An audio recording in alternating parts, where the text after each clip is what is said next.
हमने देखा कि कोई भी अगर नंबर हमारे पास में है और अगर उसका पावर 0 है तो उसका आंसर 1 आता है। लेकिन कैसे? तो यहाँ पे मान के चलिए कि मैंने एक नंबर लिया 5 और उसको 5 से डिवाइड किया तो उसका आंसर आएगा 1। तो अब यहाँ पे ये जो 5 है उसका पावर 1 होता है, नीचे वाला भी जो 5 है उसका भी पावर 1 होगा और 5/5 1 आता है। तो अगर हम यहाँ पे सेम नंबर की डिवीजन कर रहे हैं तो इंडाइसिस का एक रूल है कि अगर a to the power m upon a to the power n है हमारे पास, यानी कि सेम नंबर का अगर हम डिवीजन कर रहे हैं तो वहां पे पावर्स की सब्ट्रैक्शन होगी। तो ये एक रूल है जो आपको याद रखना है कि सेम नंबर का अगर डिवीजन कर रहे हैं तो यहाँ पे पावर्स की सब्ट्रैक्शन होगी।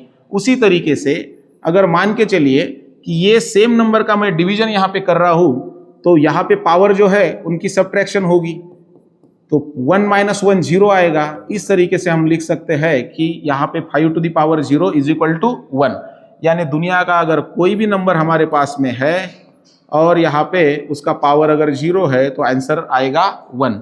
आप इसी तरीके से 700 को इसी तरीके से कर सकते हैं। 700/700, 700 का पावर 1, 700 का पावर 1, सेम नंबर का डिवीजन करते हुए पावर्स की यहाँ पे सब्ट्रैक्शन होगी और उसका आंसर आएगा 0, मतलब 1 - 1 का 0। So any number to the power 0 is equal to 1। Thank you.